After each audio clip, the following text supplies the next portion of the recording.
no texto de Lucas, Lucas capítulo 5, versos 12 a 16. Lucas 5, 12 a 16. Esse texto diz o seguinte: aconteceu que, estando Jesus numa das cidades, veio à sua presença um homem coberto de lepra. Ao ver a Jesus, prostrando-se com o rosto em terra, suplicou-lhe: Senhor, se quiseres, podes purificar-me.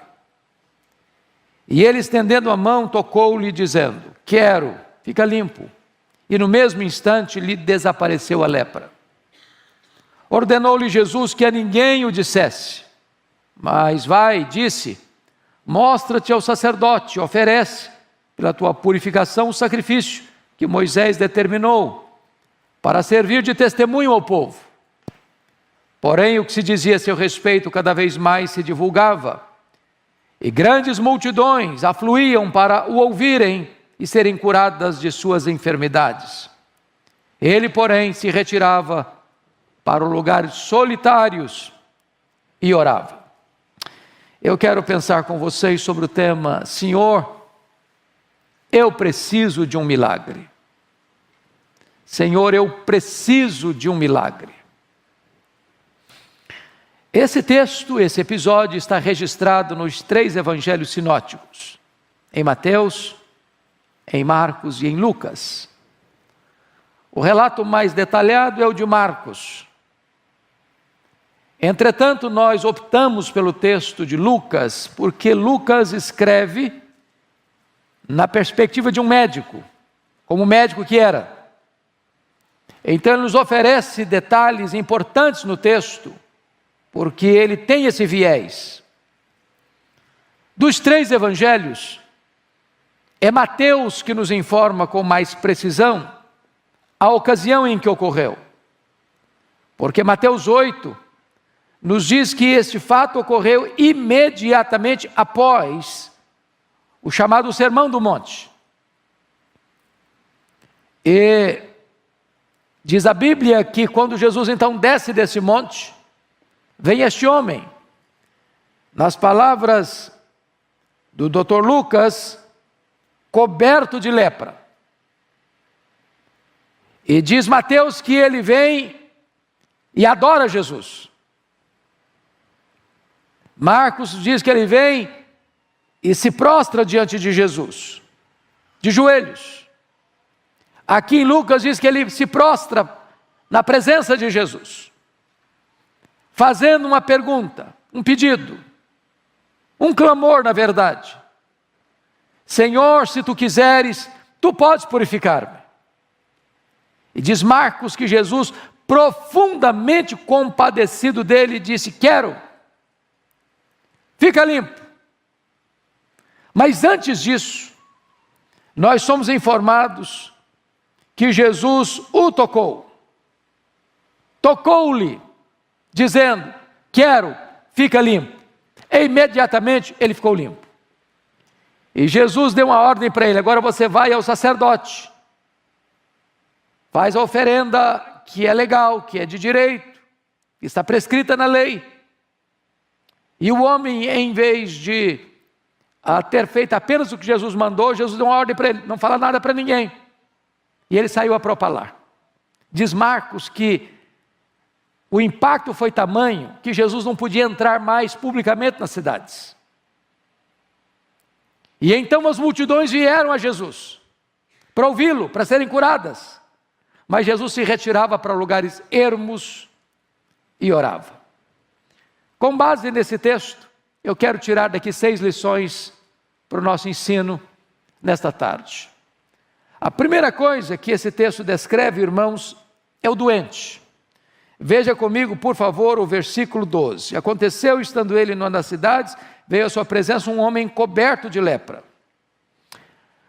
É curioso que Lucas, que é médico, diz que esse homem não estava apenas leproso, porque tanto Mateus como Marcos disseram que ele era leproso. Mas Lucas vai um pouco além e diz que o homem estava coberto de lepra. O que significa isso? significa que ele estava no estágio avançado da enfermidade.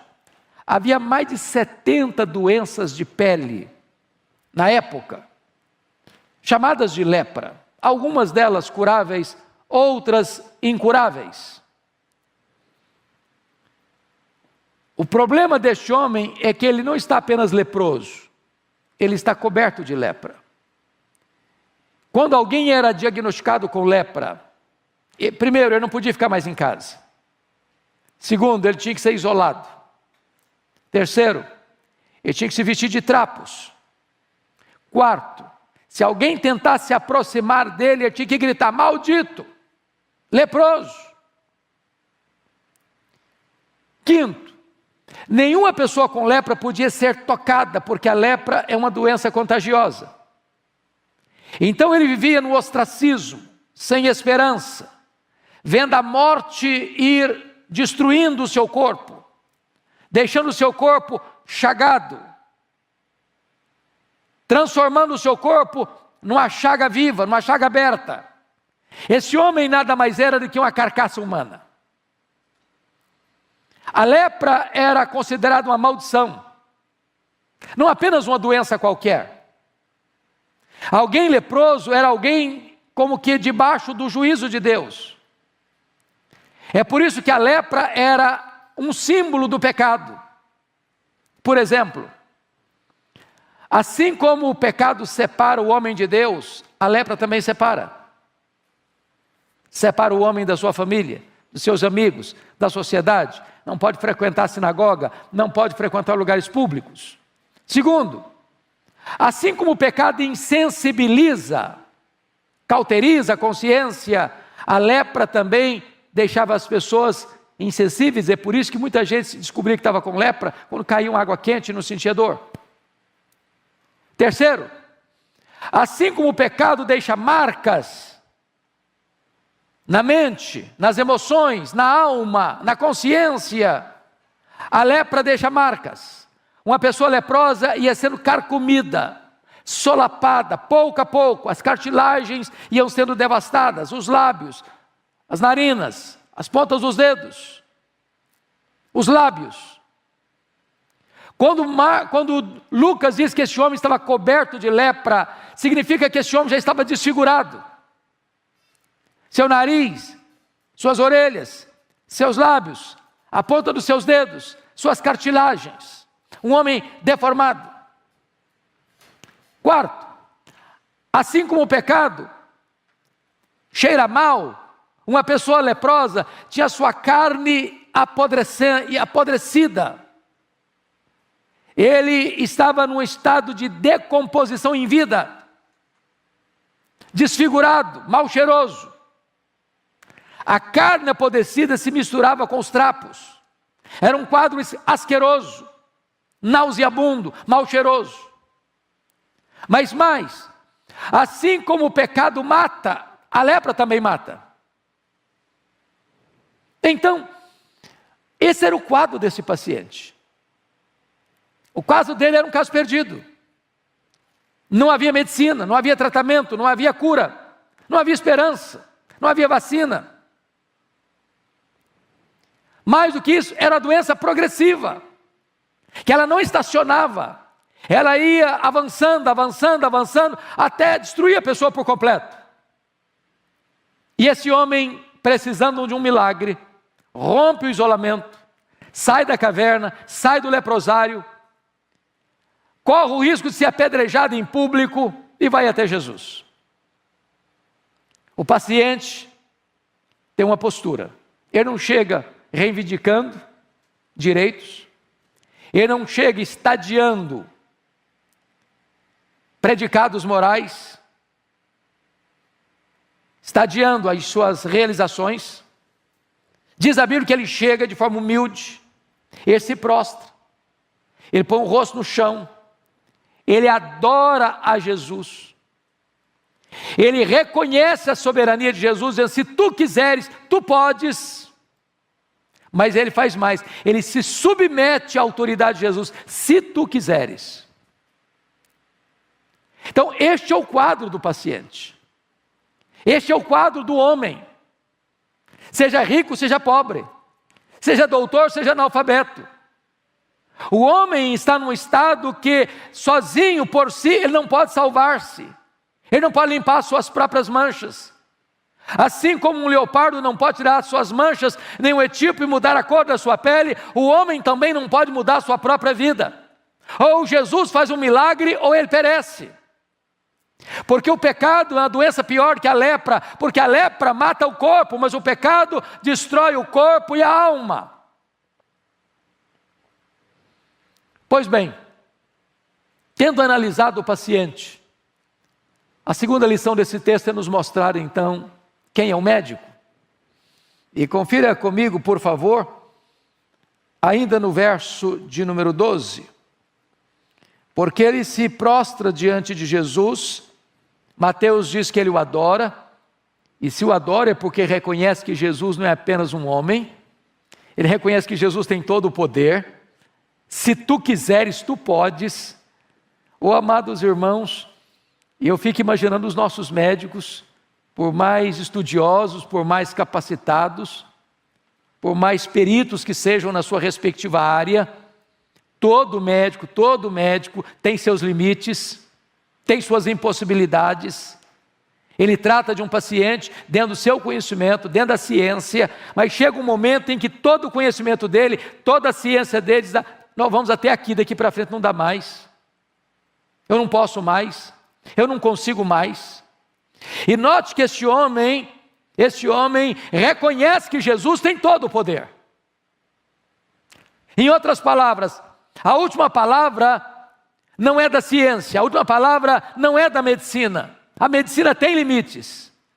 Mas esse homem entende que Jesus é um médico que está para além dos limites, está para além das possibilidades da medicina, está para além das possibilidades da ciência. A ciência na época não tinha remédio para a lepra, mas ele sabia que se Jesus quisesse, ele podia ser purificado. Se tu quiseres, tu podes. Quem é esse médico? Além de todo poderoso, ele tem outra coisa. Diz Marcos que Jesus profundamente compadecido dele. Porque você e eu, às vezes, temos até compaixão, mas não temos poder. Eu imagino que se um médico tivesse poder, ele chegaria no hospital e ia levanta, resolvido. O coração dele parte, o coração dele está conduído, mas ele não tem poder. Nós estamos tratando aqui do médico que tem todo o poder e tem toda a compaixão. Ele pode e ele é compassivo. Então nesta tarde, e quem está nos acompanhando, talvez você tenha problemas na sua vida, não talvez de saúde, talvez seu drama é outro, talvez é um problema emocional, talvez é um problema moral, talvez é um problema no seu casamento, talvez é um problema com seus filhos, talvez é um problema que você nem contou para o seu amigo mais íntimo, mas você convive com ele. Ele atormenta você. Ele é um chicote, um carrasco que atormenta você. E você já buscou resposta, e você já buscou saída, e você já buscou alternativas e não consegue sair do problema. Eu quero dizer que você hoje está diante daquele que é todo poderoso e é compassivo. Se Ele quiser, nesta tarde, Ele pode curar você, Ele pode libertar você, Ele pode perdoar você, Ele pode aliviar você do peso da culpa, Ele pode restaurar a sua psique, suas emoções, Ele pode ir lá no fundo, nos porões da sua alma e fazer uma faxina completa e fazer tudo novo na sua vida. Se tu quiseres, tu podes. Agora notem uma coisa. Jesus, profundamente compadecido, tocou e disse: quero, fica limpo. Primeira coisa importante é entender aqui: ninguém podia tocar um leproso sem ficar impuro. Jesus poderia ter curado aquele leproso, como curaram os 10 outros leprosos, de longe, sem tocar neles, apenas com a palavra. Ele tinha poder para isso. A grande pergunta é: por que Jesus tocou este homem? Coberto de lepra. É curioso que a palavra tocou aqui na língua grega não é tocar Não sei se você, eu sou muito pecador e acontece isso comigo, talvez aconteça com você também. Você já chegou num ponto de um semáforo e uma pessoa está pedindo uma gorjeta, uma esmola, e você até quer dar a esmola, abaixa o vidro, mas a pessoa está tão suja, tão maltrapilha, tão mal cheirosa, que você entrega a oferta, mas quase que recolhe a mão, para não pegar e dar um aperto de mão. Só acontece comigo às vezes, acho que com vocês nunca aconteceu isso. Diz o texto bíblico que quando Jesus tocou, não foi tocar assim com cisma, com medo, com constrangimento. É uma espécie de abraçar, de envolver. Agora pense que o homem estava com a carne apodrecida, no meio dos trapos. Por que Jesus tocou esse homem? Olha que o impuro não tornou o puro impuro. Mas o puro, ao tocar o impuro, tornou o impuro puro, sem que o puro ficasse impuro.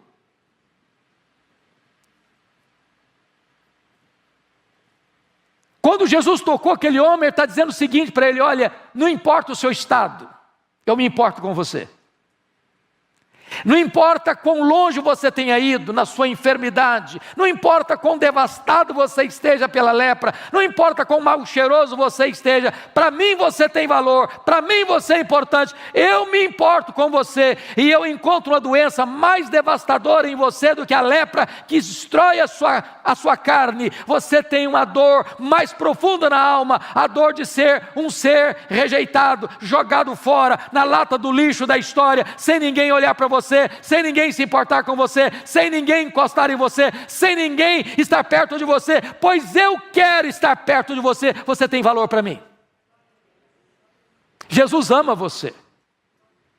Não importa a sua condição, o seu estado, como você está, Ele ama você, Ele se importa com você. Esse é o médico dos médicos. Mas há uma terceira verdade nesse texto. Primeiro, o paciente; segundo, o médico; terceiro, a cura. A cura. Veja comigo, está escrito aí.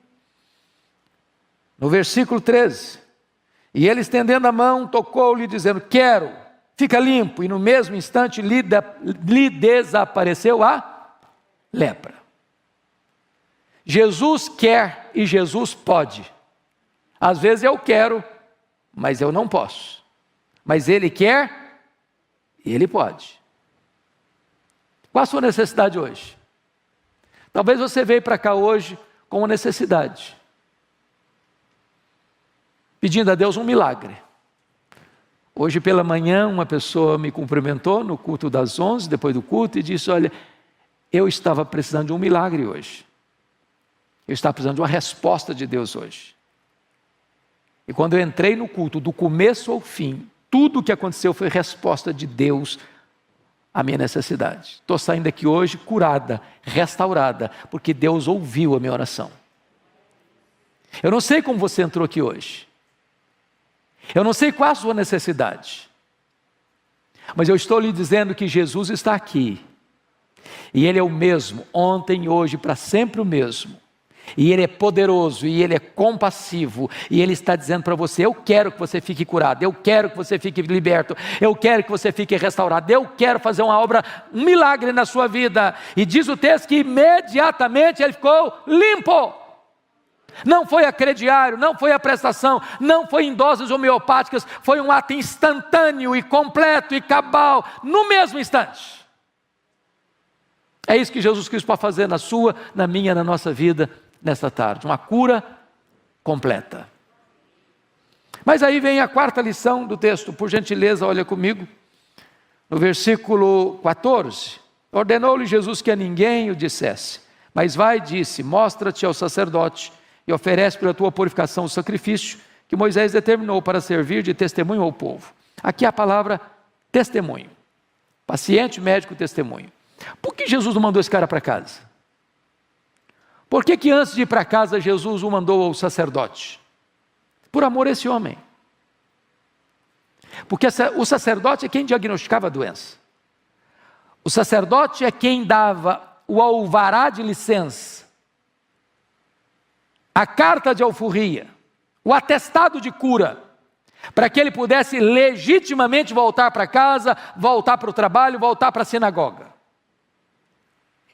Se esse homem chegasse em casa, pulando de alegria, dizendo, estou curado, estou curado, estou curado, provavelmente a mulher dele correria dele e os filhos também.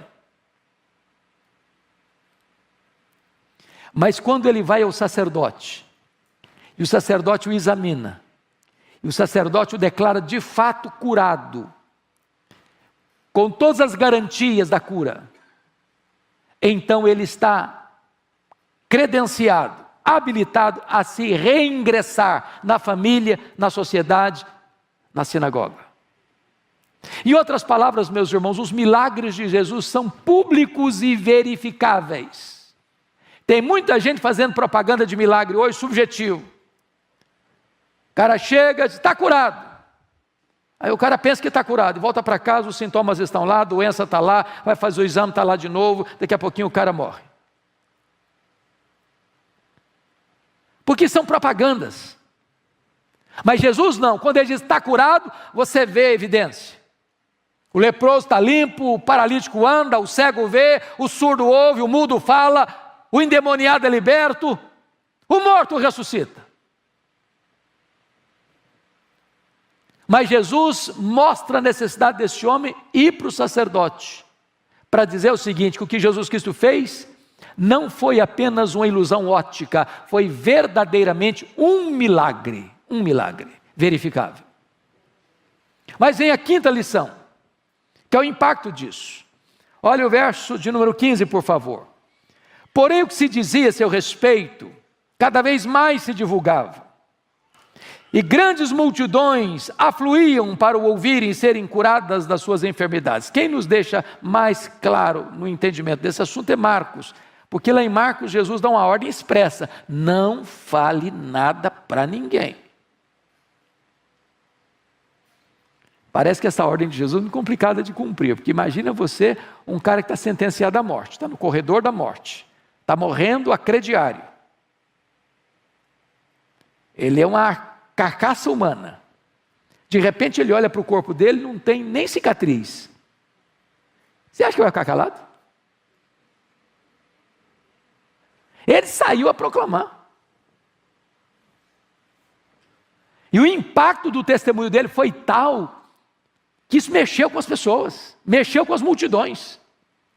E agora não é um leproso só não, agora vem caravanas e mais caravanas e mais caravanas, querem ver Jesus, querem ouvir Jesus, querem ser curadas por Jesus.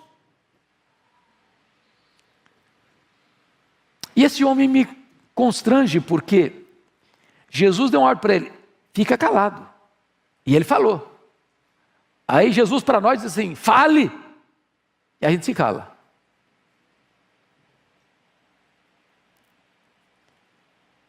Irmãos amados, poucos crentes, quando eu falo poucos, segundo as estatísticas, passam de 90%, dão testemunho claro, lúcido, eloquente da sua fé em Jesus. O cara vai no supermercado, ninguém sabe que ele é crente. Ele passa no caixa, ninguém sabe que ele é crente.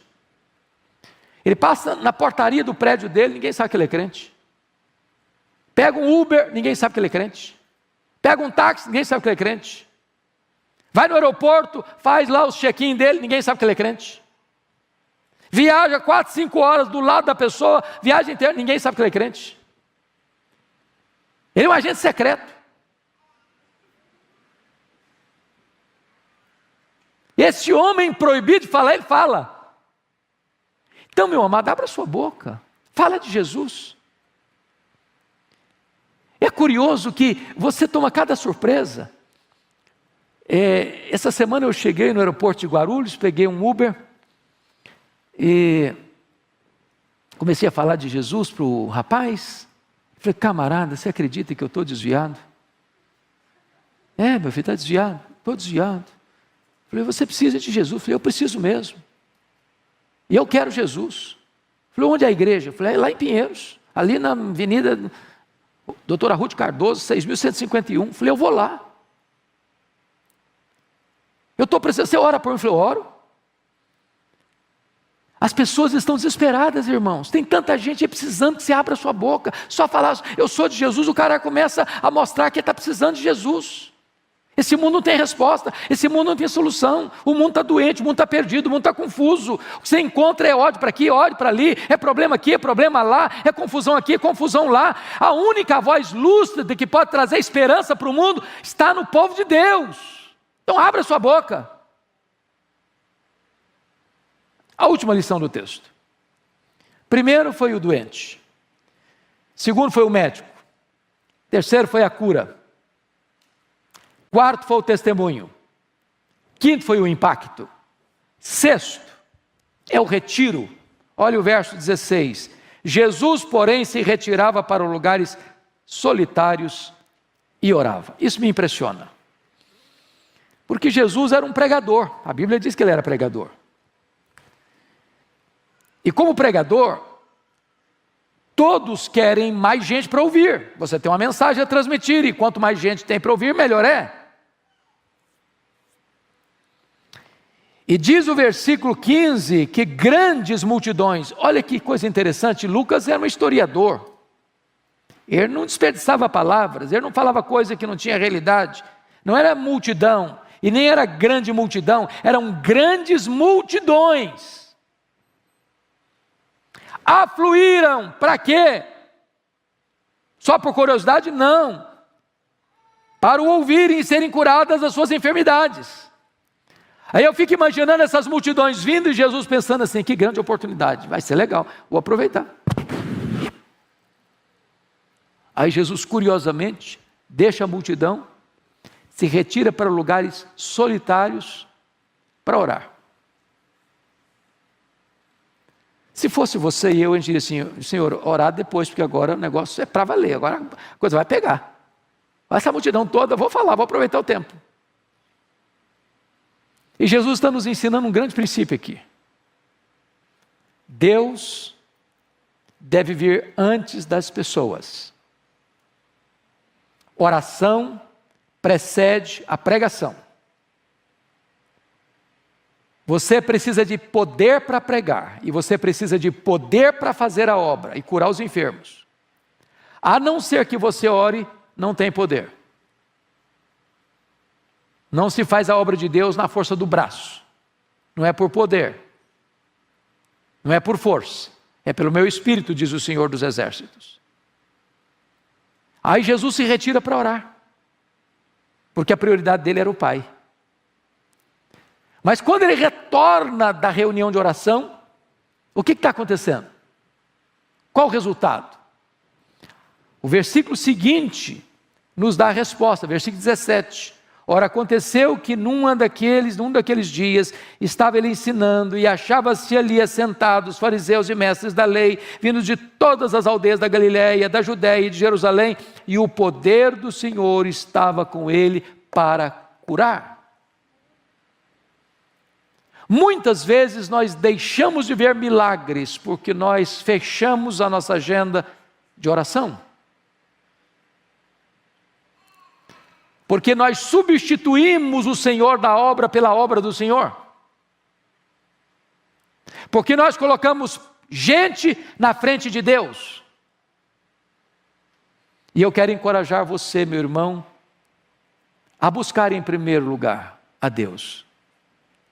E o resultado é que você vai ter mais eficácia para fazer a obra de Deus. Quando Deus vem em primeiro, as multidões ao virem são alimentadas, são ensinadas, são curadas para a glória do próprio Deus. Esse homem reconhecia que precisava de um milagre. O caso dele era perdido. E Jesus fez o milagre. E naquele dia ele voltou para casa, curado, completamente restaurado por Jesus. Eu não sei como você está, mas hoje Jesus está aqui.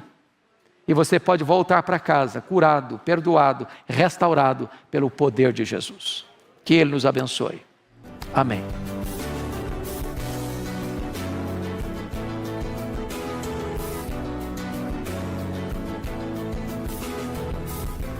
Palavra da Verdade, com Hernandes Dias Lopes.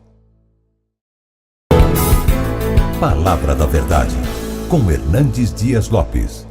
Hoje eu tenho a palavra de consolo para o seu coração. Abra sua Bíblia comigo, por favor, no primeiro livro de Samuel, capítulo 1. Primeiro livro de Samuel, capítulo 1. Essa é uma das histórias mais lindas da Bíblia, que está registrada nesse texto. Eu estou com a versão revista e atualizada. Essa versão diz assim: houve um homem de Ramataim Zofim, da região montanhosa de Efraim, cujo nome era Eucana, filho de Jeroão, filho de Eliú, filho de Tou, filho de Zufi, efraimita. Tinha ele duas mulheres, uma se chamava Ana e a outra Penina. Penina tinha filhos, Ana porém não os tinha. Este homem subia da sua cidade de ano em ano a adorar e sacrificar ao Senhor dos exércitos em Siló. Estavam ali os dois filhos de Eli, Rofni e Finéias, como sacerdotes do Senhor. No dia em que Eucana oferecia o seu sacrifício, dava ele porções deste a Penina, sua mulher, e a todos os seus filhos e filhas. A Ana, porém, dava a porção dupla, porque ele a amava, ainda mesmo que o Senhor a houvesse deixado estéril. A sua rival a provocava excessivamente para irritar, porquanto o Senhor lhe havia cerrado a madre. E assim o fazia ele de ano em ano. E todas as vezes que Ana subia à casa do Senhor, a outra irritava, pelo que chorava e não comia. Então Eucana, seu marido, lhe disse: Ana, por que choras? E por que não comes? E por que estás de coração triste? Não te sou eu melhor do que 10 filhos? Após terem comido e bebido em Siló, estando Eli o sacerdote assentado numa cadeira junto a um pilar do templo do Senhor, levantou-se Ana e com amargura de alma orou ao Senhor e chorou abundantemente, e fez um voto dizendo: Senhor dos exércitos, se benignamente atentares para a aflição de tua serva e de mim te lembrares, da tua serva te não esqueceres, e lhe deres um filho varão, ao Senhor o darei por todos os dias da sua vida, e sobre a sua cabeça não passará navalha. Demorando-se ela no orar perante o Senhor, passou ele a observar-lhe o movimento dos lábios, porquanto Ana só no coração falava. Seus lábios se moviam, porém não se lhe ouvia voz nenhuma. Por isso ele a teve por embriagada e lhe disse: Até quando estarás tu embriagada? Aparta de ti esse vinho. Porém Ana respondeu: Não, Senhor meu, eu sou mulher atribulada de espírito. Não bebi nem vinho nem bebida forte, porém venho derramando a minha alma perante o Senhor. Não tenhas, pois, a tua serva por filha de Belial, porque pelo excesso da minha ansiedade, da minha aflição, é que tenho falado até agora. Então lhe respondeu Eli: Vai-te em paz, e o Deus de Israel te conceda a petição que lhe fizeste. E disse ela: Acha tua serva a mercê diante de ti. Assim a mulher se foi seu caminho e comeu, e seu semblante já não era triste. Levantaram-se de madrugada e adoraram perante o Senhor, e voltaram e chegaram à sua casa a Ramá. Eucana coabitou com Ana sua mulher, lembrando-se dela o Senhor, ela concebeu. E passado o devido tempo, teve um filho, a que chamou Samuel, pois dizia: Do Senhor o pedi. Agora verso 26. Disse Ana a Eli: Ah, meu Senhor, tão certo como vives, eu sou aquela mulher que aqui esteve contigo orando ao Senhor. Por este menino orava eu, e o Senhor me concedeu a petição que eu lhe fizera, pelo que também o trago como devolvida ao Senhor por todos os dias que viver, pois do Senhor o pedi. E eles adoraram ali o Senhor. Amém. O meu tema é: não desista de seus sonhos. Não desista de seus sonhos. Era o ano de 1952 na Nova Zelândia. Um importante esportista daquele país nutriu um sonho audacioso, ousado, inédito. O sonho de escalar a montanha mais alta do planeta. O sonho de chegar no pico do topo, no pico do Monte Everest, no topo do Monte Everest. o monte mais alto da terra, com mais de 8.800 metros de altitude. Ele partiu para realizar o seu sonho, mas fracassou, não conseguiu chegar. Meses depois, ele foi convidado para dar uma palestra em Londres, na Inglaterra, e curiosamente, quando ele chega no auditório, eles haviam colocado uma grande gravura do Monte Everest na parede. Ele olhou para a gravura, abaixou a cabeça, cabisbaixo dirigiu-se à plataforma. Quando passaram-lhe a palavra, por um momento ele esqueceu o seu auditório, voltou-se para a gravura e disse: Monte Everest, da primeira vez tu me derrotaste, tu não podes crescer mais, mas eu ainda estou crescendo, da próxima vez eu te vencerei. 6 meses depois, Edmund Hillary era o primeiro homem da história a chegar no topo do pico Everest, deixando-nos um legado: não desista de seus sonhos. Eu sei que você tem sonhos, todos nós os temos. Quem não sonha não vive. Quem desistiu de sonhar, desistiu de viver.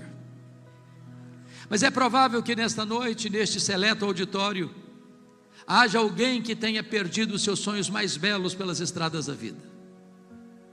Talvez haja entre nós nesta noite alguém que já viu os seus sonhos mais bonitos se transformando em pesadelo.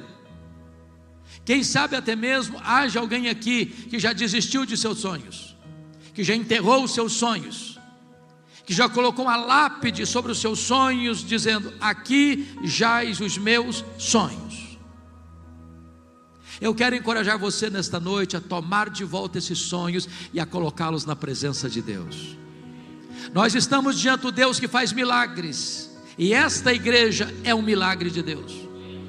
Nós estamos na presença daquele para quem não tem causa impossível, não tem problema insolúvel, não tem casamento irrecuperável, não tem doença incurável. Nós estamos adorando o Deus Todo-Poderoso, para quem não há coisa demasiadamente difícil.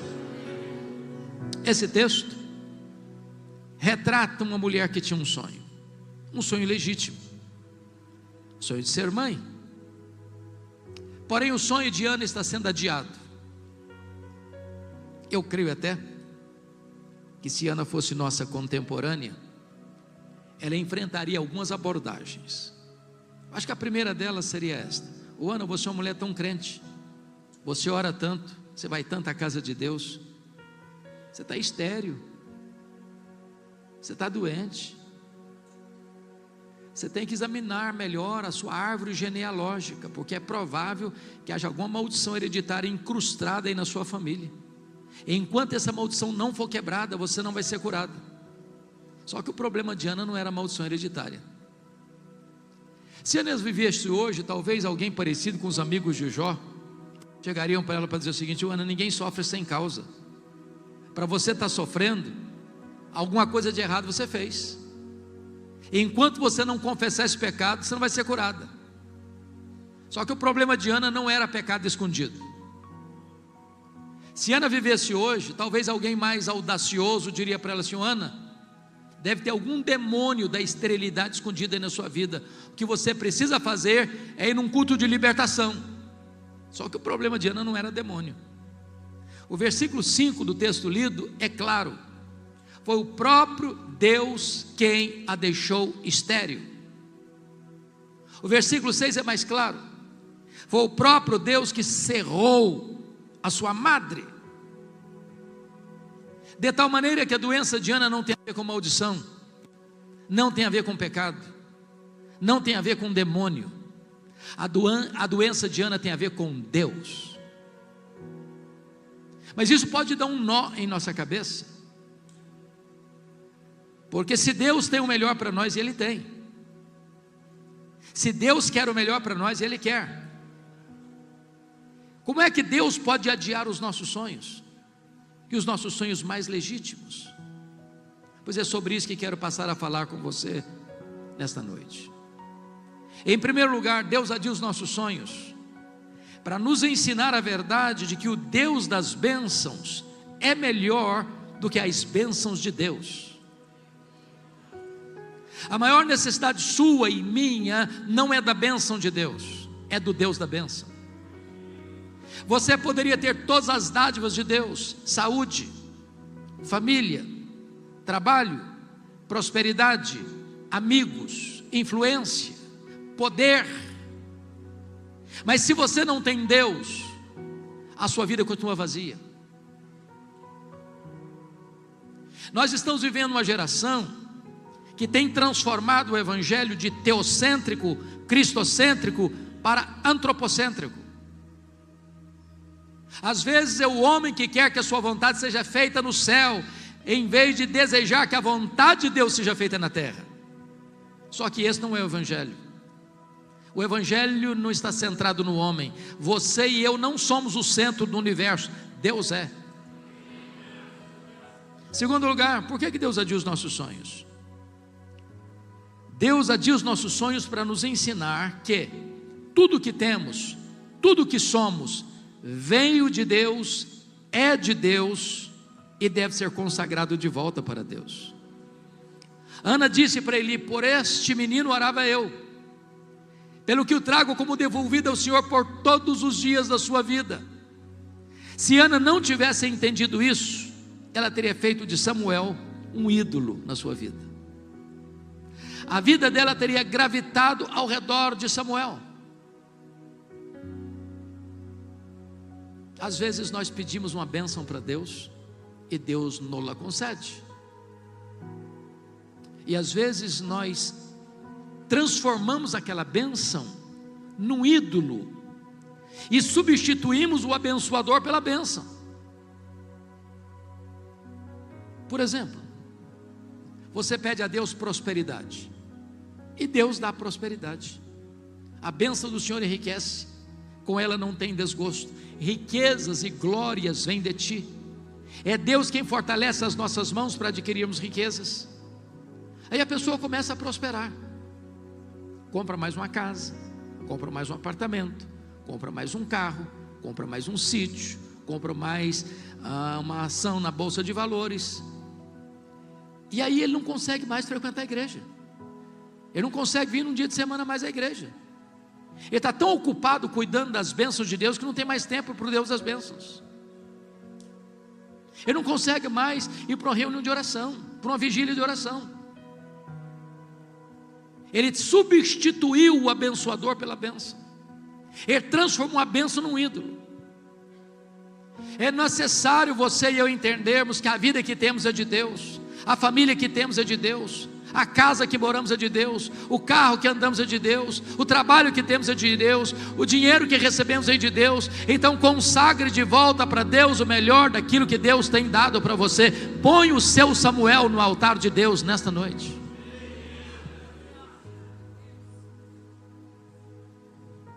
Quarto lugar,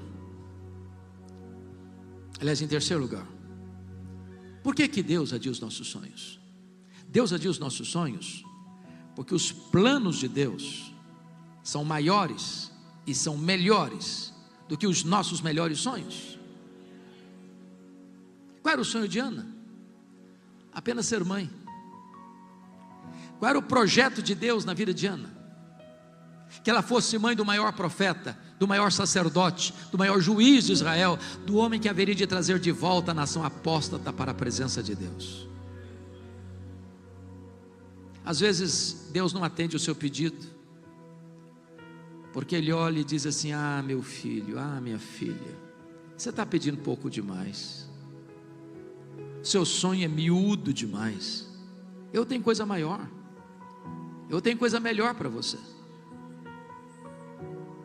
Quando José do Egito estava preso, ele pediu ao copeiro do faraó para lembrar-se dele, mas o copeiro de faraó esqueceu-se dele e ficou mais 2 anos mofando na cadeia. E você pergunta: mas onde está Deus, que deixa um filho inocente padecer numa prisão imunda? Por que Deus não tirou José da prisão quando ele queria sair de lá? Se José tivesse saído da prisão quando ele queria sair de lá, o máximo que ele teria sido era um bom lavador de copos no palácio de faraó. Naqueles 2 anos Deus estava construindo a rampa do palácio para sair da cadeia e ser governador do Egito. Quando Deus parece demorar, não é porque Deus está demorando, é porque Deus está preparando algo maior e melhor para a nossa vida, porque não há Deus como o nosso que trabalha para aqueles que nele esperam. Os pensamentos de Deus são mais altos que os nossos pensamentos, os caminhos de Deus são mais elevados que os nossos caminhos, os planos de Deus são melhores do que os nossos melhores sonhos. Quarto lugar, por que Deus adia os nossos sonhos? Bom, Deus adia os nossos sonhos porque Ele é Deus, livre e soberano, que faz todas as coisas conforme o conselho da sua vontade. Confira comigo o capítulo 2, versos 6 a 8, onde nós encontramos o cântico de Ana, e ela faz uma declaração extraordinária aí. Ela diz assim: o Senhor é o que tira a vida e a dá, faz descer a sepultura e faz subir. O Senhor empobrece e enriquece, abaixa e também exalta, levanta o pobre do pó e desde o monturo exalta o necessitado para o fazer assentar-se entre príncipes. Eu tenho percorrido a nação brasileira e às vezes escuto algumas coisas que, em nome de uma fé robusta, beira a blasfêmia. Quando as pessoas dizem assim para Deus: Deus, eu proíbo, Deus, eu exijo, Deus, eu determino, Deus, eu decreto, e ai de Deus se não atender. Até parece que essas pessoas estão assentadas num alto e sublime trono, e Deus muito humilhado e pequenininho assentado aos seus pés. Que tolice, que meninice espiritual. O nosso Deus está no trono, Ele tem as rédeas da história em suas mãos, Ele não pode ser colocado contra a parede, ninguém pode pressionar Deus. Deus é livre, Deus é soberano, Ele faz todas as coisas conforme o conselho da sua vontade. Ele quem dá a vida, Ele quem tira a vida, Ele quem exalta, Ele quem rebaixa, Ele quem coloca no trono, Ele quem tira do trono. Só Ele é Deus e Ele é soberano. Por outro lado, quando Deus faz, ninguém pode impedir a mão de Deus de fazê-lo. Em nome da sã teologia, alguns dizem assim: não, o tempo dos milagres acabou, ficou lá no passado. A Bíblia diz que o nosso Deus é o mesmo ontem, é o mesmo hoje, é o mesmo para sempre. Ele não se aposentou numa cadeira de balanço, Ele não vestiu um pijama. O nosso Deus reina, o nosso Deus trabalha até agora, o nosso Deus faz prodígios e não precisa pedir licença nem para você e para mim para fazê-lo. Ele é Deus. Eu fico imaginando que Ana, como mulher instruída que era, deve ter buscado todos os recursos da medicina para cuidar da sua saúde, como toda mulher, sem exceção, gosta de uma bolsa, uma boa bolsa. Eu acho que ela devia carregar nesta bolsa os últimos exames médicos da junta médica de Ramá, dizendo: Ana, não tem cura, não tem jeito. Mas Ana entendia uma coisa: se Deus quiser, tem jeito. A última palavra não é da ciência, a última palavra não é da medicina. Quando Deus quer, tem jeito. Para Ele não tem doença incurável, para Ele não tem causa perdida, para Ele não tem vida irrecuperável. Ele pode tudo quanto Ele quer.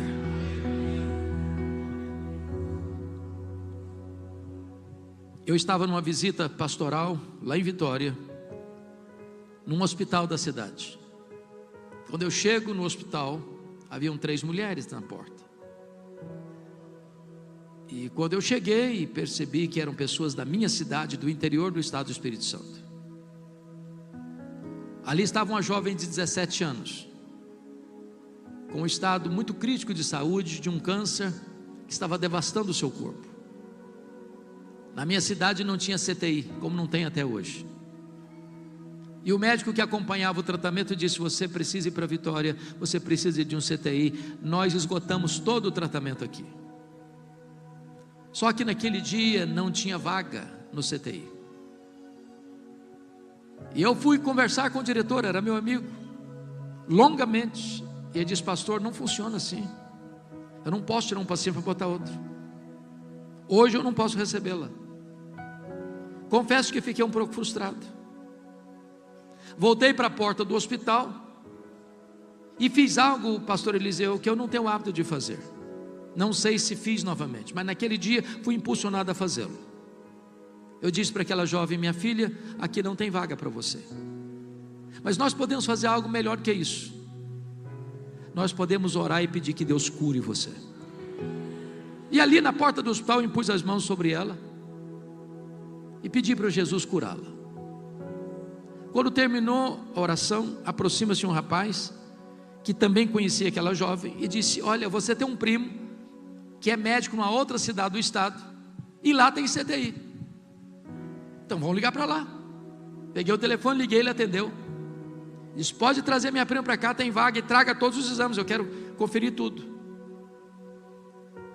Ele chega, percebe a gravidade dos exames, do que estava lá, submeteu-a a novos exames, rigorosos exames, e não constatou mais nada em seu corpo. Ela foi liberada para ir para casa naquele dia.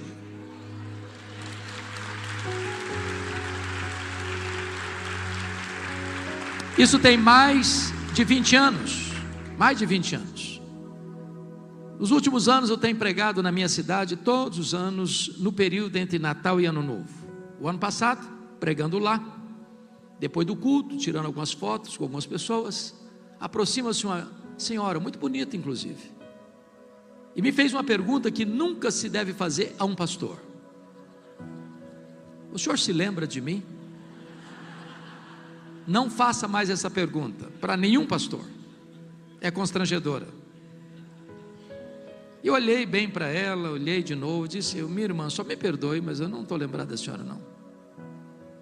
Ela me disse: eu sou aquela moça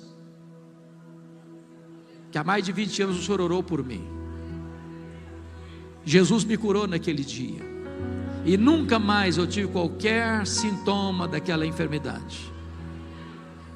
Quando Deus quer, tem jeito. Não estou lhe dizendo que todas as pessoas pelas quais eu oro, Deus vai curar. O que eu estou lhe dizendo é que se Deus quiser, tem jeito. Então não desista de seus sonhos. Agora, o segundo ponto da mensagem: todas as pessoas que têm sonhos precisam ter muita cautela, porque existem assassinos de sonhos soltos por aí, que querem matar os seus sonhos. E Ana teve que lidar com 3 assassinos de sonhos. A primeira pessoa que quis matar os sonhos de Ana foi a sua rival Penina. Diz a Bíblia que Penina irritava Ana, sobretudo quando Ana subia para a casa de Deus em Siló. Ela provocava Ana de tal maneira que Ana entrava numa espécie de tristeza crônica, começava a chorar, eu acho que até perdia o apetite, entrava em depressão. Eu não sei o que é que Penina dizia para Ana, mas de uma coisa eu tenho certeza: Penina não era uma mulher de Deus, porque gente de Deus não vive para infernizar a vida dos outros. Gente de Deus é bálsamo, gente de Deus é aliviador de tensões. Cuidado com as peninas da vida, que tentam irritar você, que tentam tirar você do sério, que tentam massacrar você apesar da sua intensa dor. A segunda pessoa que quis matar os sonhos de Ana foi o sacerdote Eli. Todo ano Ana subia para Siló, todo ano. Lá estava Eli, lá estava Rofini, lá estava Finéias. Não consta o historiador bíblico que em nenhuma dessas idas, nem Eli, nem Rofini, nem Finéias, olhasse para Ana, conversasse com Ana, orasse por Ana, chorasse com Ana. A primeira vez que o sacerdote Eli dirigiu a palavra a Ana foi para sacar contra ela um pesado libelo acusatório, chamando-a de bêbada, chamando-a de filho de demônio, de filha de Belial, na casa de Deus. Eu acho até, pastor Joel, que se a Ana fosse membro da Lagoinha de Siló, ela ia sair da igreja. Aí, eu acho que ela faria um pouco mais. Ele ia fazer uma campanha para tirar o pastor Eli da igreja. Por muito menos as pessoas fazem isso hoje. Só que Ana não era uma mulher hipersensível. Ana não era um crente cristal, porcelana. Ana era uma mulher madura na fé. Ela diz: eu não estou bêbada não, meu Senhor. Eu sou mulher atribulada de espírito. O que eu estou fazendo é derramando a minha alma perante o Senhor. Não me trate como uma filha do demônio, não me trate como uma filha de Belial. A terceira pessoa que quis matar os sonhos de Ana foi o seu marido, Eucana. Eucana era um maridão. Diz o texto que Eucana amava Ana, que Eucana era um marido provedor, ele dava porções duplas a Ana. Mas Eucana tinha um problema, ele era cabeça dura demais, incrédulo demais. Eucana não acreditava em milagres. Ele conhecia a história da redenção, ele sabia como Deus havia curado Sara, como Deus havia curado Rebeca, como Deus havia curado Raquel. Ele via Ana chorando, ele via Ana orando. Em momento algum a Bíblia diz que Eucana chega para Ana e diz o seguinte: minha filha, eu sei que você quer ser mãe, eu sei que você chora, eu sei que você ora, eu acompanho a sua vida, Deus já fez milagres no passado, quem sabe Deus faça de novo, então conta comigo, eu estou do seu lado, nós vamos morar juntos, quem sabe Deus nos ouve. Não consta a Bíblia que ele tivesse feito isso, mas o versículo 8 relata que uma hora ele chama a Ana para uma conversa, e eu vou parafrasear a conversa. Eu acho que foi mais ou menos o seguinte: vem cá, Ana, eu preciso bater um papo com você. Ana, não dá mais, filha, esse negócio de querer ser mãe vira uma obsessão na sua vida. Você está completamente doente, mulher. Chega de chorar, para com isso. Você não sabe que a junta médica de Ramá já deu o resultado que não tem cura. Para que você insiste numa causa perdida? Vira essa página, mulher. Aliás, Ana, você não está nem curtindo o maridão que você tem. Você não sabe que eu sou melhor que 10 filhos para você? Se fosse hoje eu diria: Ana, pense em mim, liga para mim, chore por mim, não chore por ele, Ana. Assassino de sonhos, cuidado que isso pode estar dentro da sua casa. Não desista de seus sonhos. O terceiro e último ponto da mensagem tem a ver com o que você vai fazer quando os seus sonhos são adiados. Ana nos ensina 3 coisas. Primeiro, se os seus sonhos estão sendo adiados, continue crendo que Deus vai fazer um milagre, que Deus pode fazer um milagre. Continue orando, continue jejuando, continue chorando diante de Deus. Ore um pouco mais, jejue um pouco mais, persevere um pouco mais, caminhe um pouco mais. Tem muita gente que desiste cedo demais. Tem gente que desiste no limiar da vitória. Quantos casamentos, irmãos, que acabaram porque faltou um pouquinho mais de paciência, um pouquinho mais de perdão, um pouquinho mais de oração. Não desista. Não desista.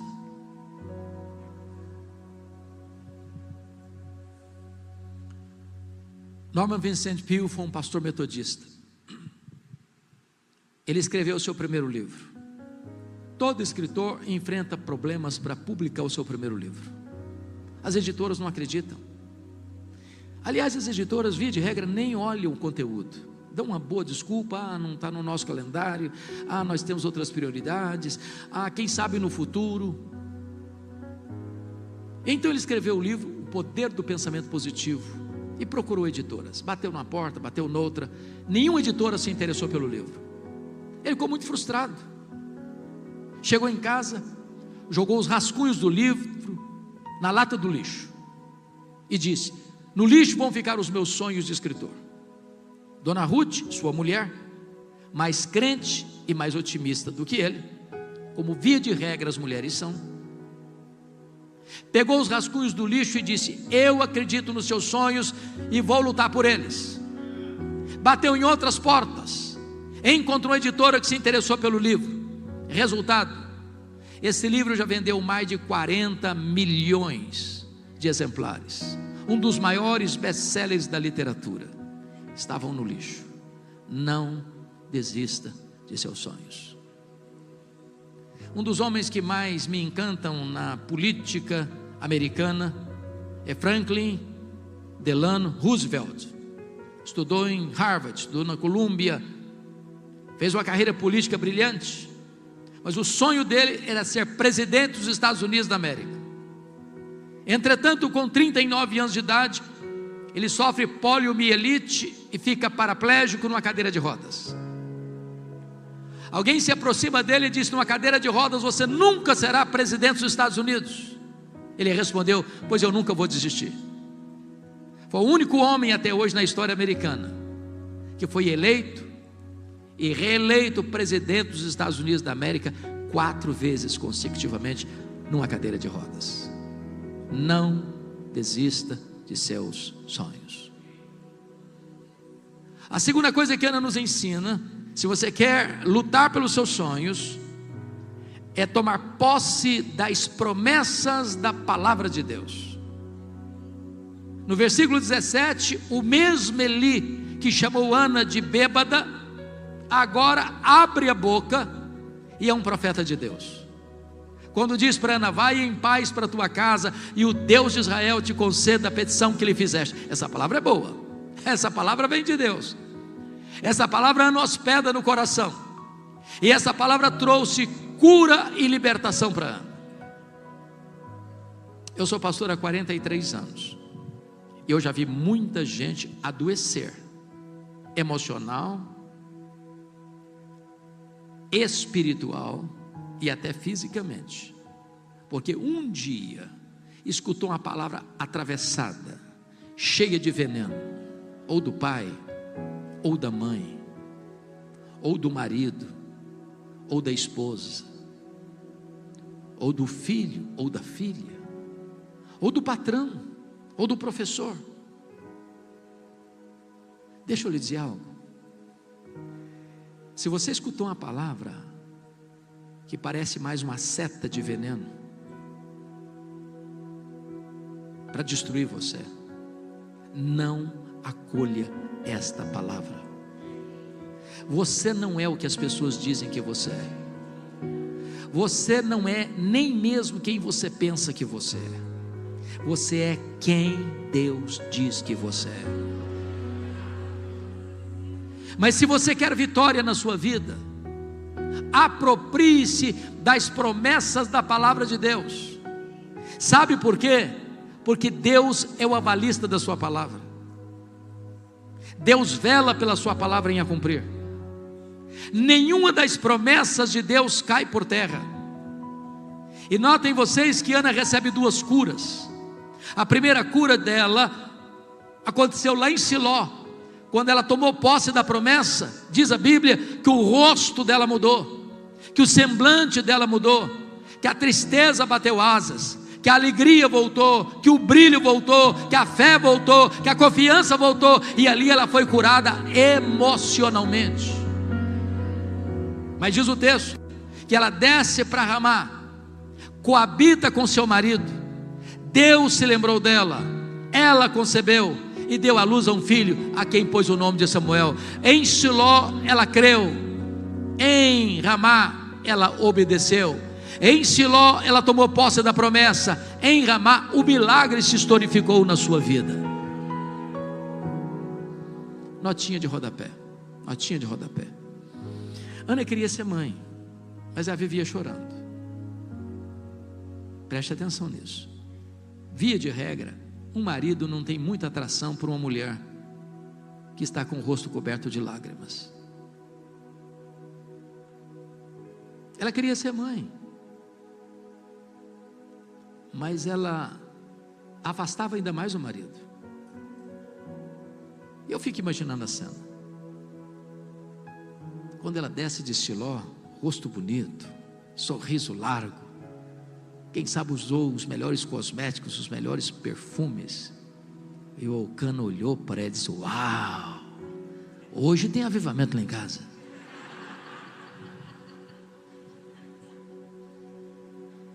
E as duas coisas se uniram, a bênção de Deus e a iniciativa humana.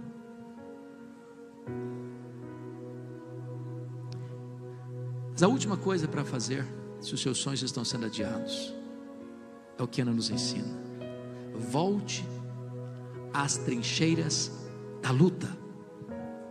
Ana saiu dos quartos escuros, ela parou de chorar, ela voltou a se relacionar com o marido. Em nome de Jesus, pare de reclamar, pare de murmurar. Tem hora do choro e tem hora de parar de chorar. Tem hora que é hora de agir.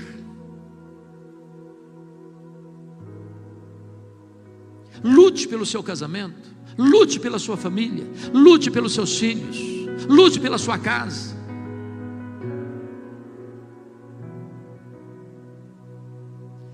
Irmãos, nós cremos numa verdade que para mim é uma das verdades mais consoladoras da Bíblia, que é a doutrina da soberania de Deus. Quando você diz que Deus é soberano, você está dizendo o seguinte: eu não creio em acaso, eu não creio em sorte, eu não creio em coincidência, eu não creio em azar, eu não creio em determinismo cego, eu não creio em feitiço, eu não creio em olho gordo, eu não creio em macumba para crente. Eu creio que a mão de Deus dirige o meu destino.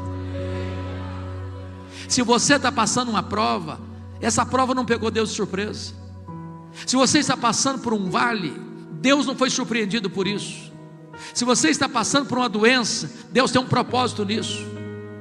Então volte a cantar, então volte a sorrir, então volte a crer, então volte a confiar em Deus, então volte a lutar por esta causa em nome de Jesus, e não desista de seus sonhos. Há um autor que eu gosto de ler, e não obstante não ser um autor evangélico, Og Mandino.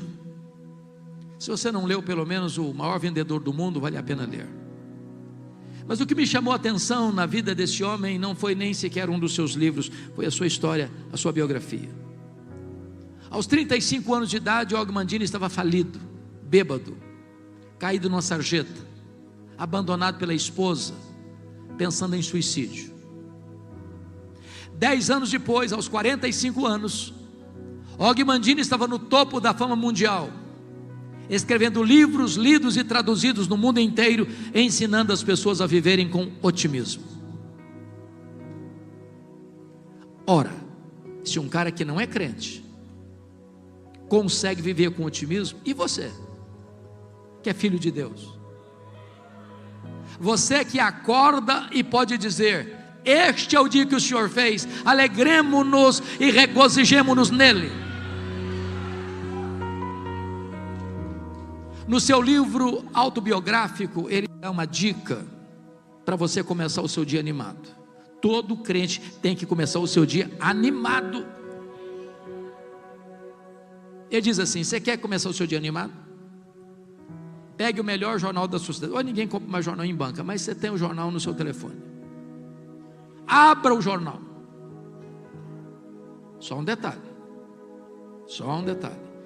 Por favor, não comece a leitura nas páginas políticas. Você vai ficar depressivo, com raiva, vai perder seu dia. Então pule essa página. Bom, mas é claro que você não é tão corajoso a ponto de querer começar o seu dia lendo as páginas econômicas. Gente, a coisa está feia. A coisa está feia. A taxa de juros é 15% ao ano. Você vai ficar preocupado e depressivo, então pula essa página também. Bom, você não é tão corajoso a ponto de querer começar o seu dia lendo as páginas policiais. Você vai ficar com medo de sair de casa. Então pula essa página também. Bom, você também não é tão corajoso assim para querer começar o seu dia lendo as páginas esportivas. De repente você é corintiano e o negócio também está feio para o seu lado. Então pula essa página também.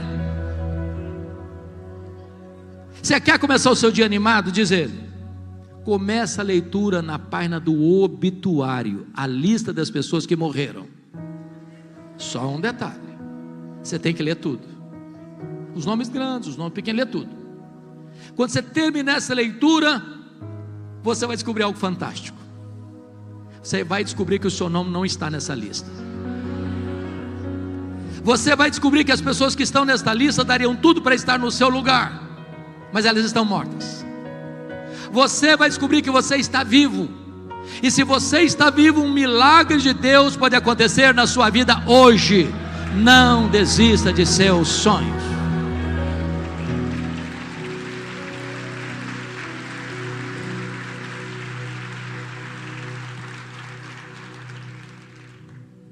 Esta mensagem tem um sabor especial para mim.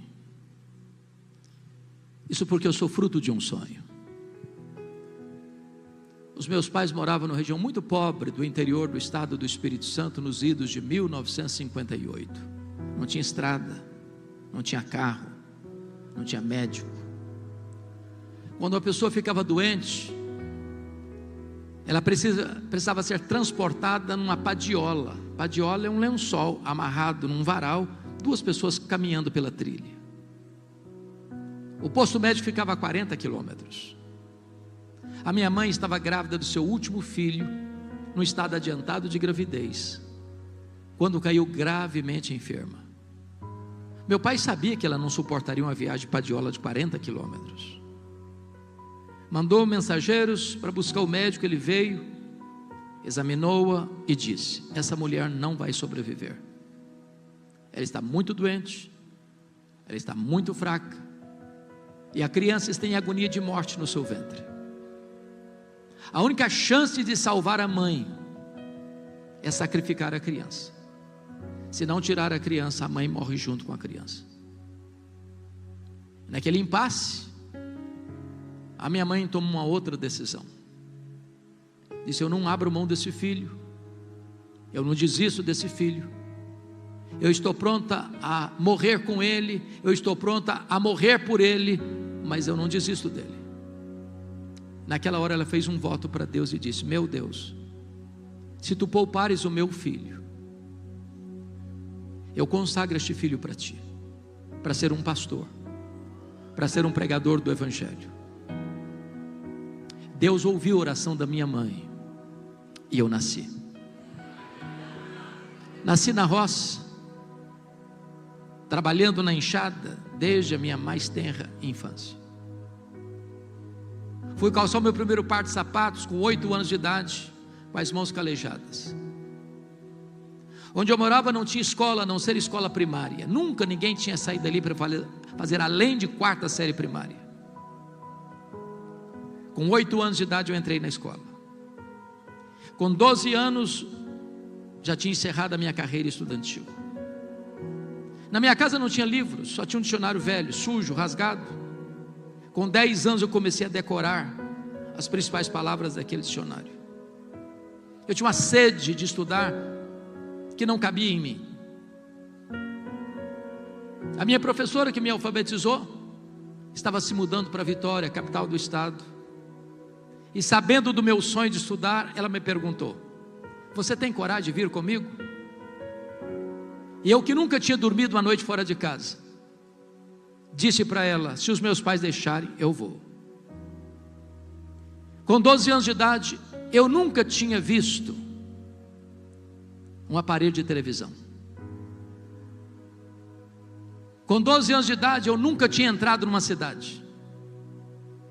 Com 12 anos de idade, eu subi na carroceria de um caminhão e fui parar no pior bairro da Grande Vitória, dentro de um mangue, do lado de um prostíbulo. Um barraco de tábuas de 4 cômodos, com 10 pessoas. Um dos meus últimos livros eu dediquei a essa professora, e até hoje eu não entendo o que Deus fez. Ela tinha todas as razões do mundo para não levar mais ninguém para dentro da sua casa, e ela me levou.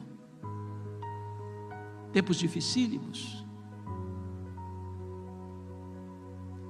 Muitas vezes eu namorei um pão de sal, na vitrine de um botequim, com muita fome. E eu não tinha dinheiro para comprar um pão de sal para comer. Muitas vezes eu procurei farinha e não tinha farinha para comer. Às vezes eu chorava, com 12 anos de idade, mas eu tinha um sonho. Eu queria estudar. Mas pasmem vocês, o meu sonho de criança, de juventude, era ser político e advogado. No dia que eu fiz 18 anos, eu que nunca perdi um comício por nada, tirei meu título e me filiei num partido. A minha mãe nunca me contou o projeto dela com Deus, embora analfabeta, mas sábia.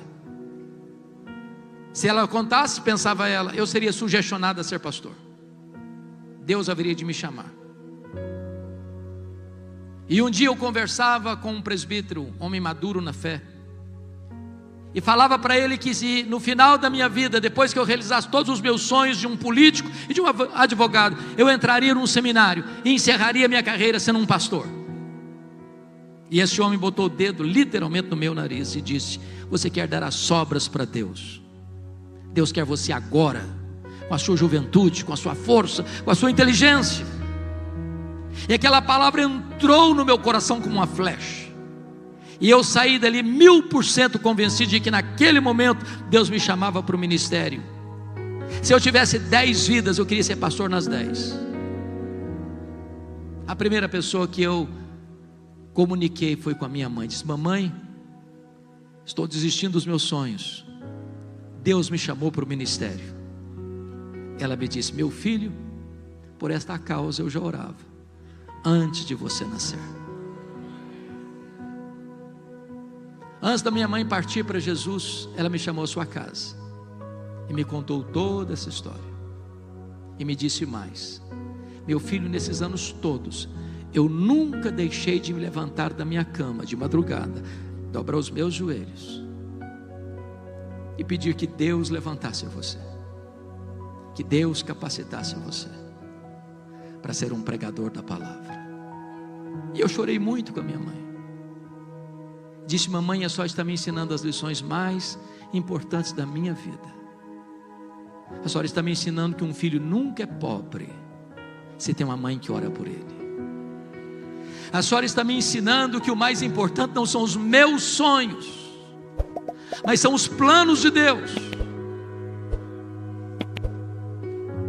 E eu quero encerrar esta mensagem na contramão do meu tema e dizer para você: desista dos seus sonhos.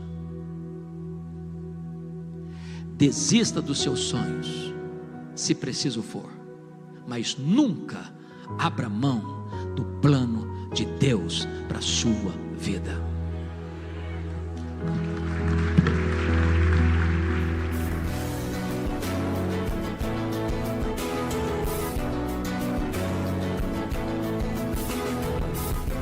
Palavra da Verdade, com Hernandes Dias Lopes.